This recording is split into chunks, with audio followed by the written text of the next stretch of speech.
News just coming in fact, we are now learning that the former Chief Minister of Bihar, Jitin Ram Manjhi, and the BJP leader is sitting outside on a dharna.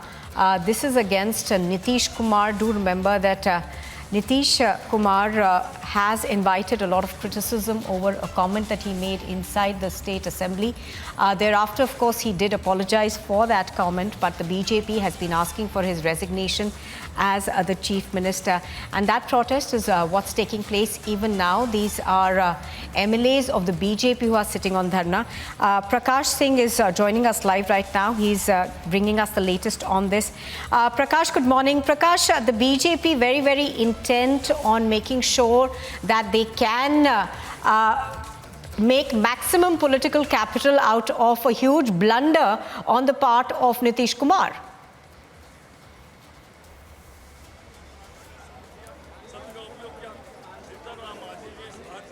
Well, after the atrocious remark that he made on Tuesday, and yesterday he reprimanded Jitin Ram Manjhi and used abusive language to an extent that he humiliated Jitin Ram Manjhi, and the entire BJP is standing behind Jitin Ram Manjhi, who is a Dalit leader, and they are raising the issue of atrocities against Dalit, and they were sitting inside the Vidhan Sabha premises outside the Speaker's chamber on a dharna, raising protest, demanding the resignation of Bihar Chief Minister Nitish Kumar. I am joined by Sanjay Saraogi, who is one of the senior most BJP MLA, 5-term MLA. Saraogi ji, आप लोग धरना पे बैठे थे। विधान सभा के अध्यक्ष संविधान के मर्यादा को पालन करने वाले होते हैं। वो संविधान को तार-तार कर रहे हैं। वो सत्ता पक्ष के एजेंट के रूप में काम कर रहे हैं। जिस तरह कल एक वरिष्ठ राजनेता महादलित दलित समाज से आने वाले जितन राम मांझी जी, जो इस राज्य के मुख्यमंत्री रहे हैं, उनको तुम तराक शब्द कहा गया, उनको बोलने नहीं दिया गया। पहले तो विधानसभा अध्यक्ष जी ने उनको अनुमति दी, फिर मुख्यमंत्री उठ के जिस तरह उनको जलील किए, जिस तरह अपमानित किए, तुम तराक का शब्द का उपयोग किए। और जो यहाँ बिल है वह विपक्ष के लिए एक जो है यहाँ आंदोलन करने का जगह है, उसको भी सत्ता पक्ष के लोगों ने घेर लिया, विपक्ष को आंदोलन करने के लिए रोका। इसलिए आज बिहार विधानसभा के अध्यक्ष ने जो संवैधानिक व्यवस्था को तार-तार किया, उनके चैम्बर के बाहर में हम लोग धरना दे रहे हैं, आंदोलन कर रहे हैं। और नीतीश कुमार की मानसिक स्थिति खराब हो गई है, उनको तुरंत इलाज की जरूरत है। जैसे शब्दों का उपयोग कर रहे हैं, जो उनकी गतिविधियां हैं, उसमें साफ लगता है उनकी मानसिक स्थिति ठीक नहीं है, होना चाहिए। इसलिए तुरंत उनको इलाज की जरूरत है। या तो उनको इस्तीफा देना चाहिए, उनको तुरंत इलाज करना चाहिए, क्योंकि एक संवैधानिक बड़े पद पर माननीय मुख्यमंत्री जी बैठे हुए हैं।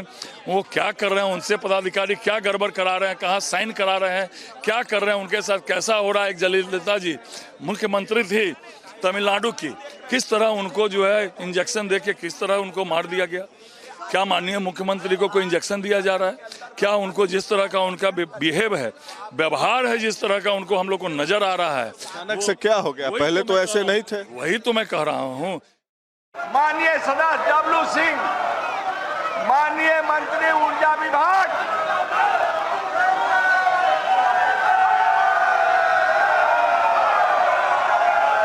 माननीय मंत्री ऊर्जा विभाग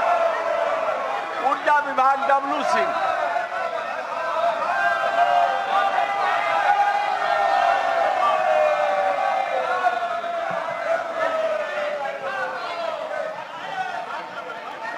डब्लू सिंह माननीय मंत्री ऊर्जा विभाग,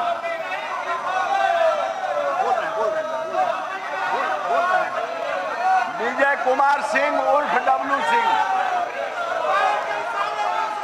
माननीय मंत्री ऊर्जा विभाग। ये सारे कागजात को आप लोग ले लीजिए, चाहे इधर का हो चाहे उधर का हो।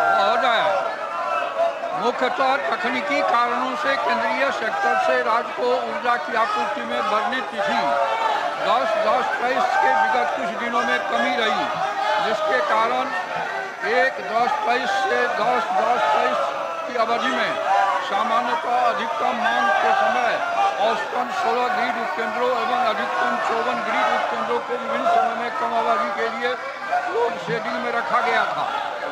खंड 2 मुख्यतः तकनीकी कारणों से राज्य में स्थापित केंद्रीय क्षेत्रीय विद्युत उत्पादन केंद्र नवीनगर बार कालगांव बरौनी से राज्य को 1-10-23 से 10-10-23 की अवधि कमी 1154 मेगावाट, अधिकतम कमी 1923 मेगावाट की हुई। जब तक आप सीट पर नहीं जाइएगा मैं नोटिस नहीं लूंगा।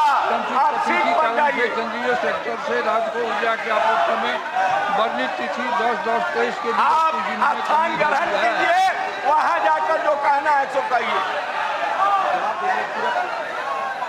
माननीय सदस्य अगर पूरक अगर पूछना है तो पूछिए।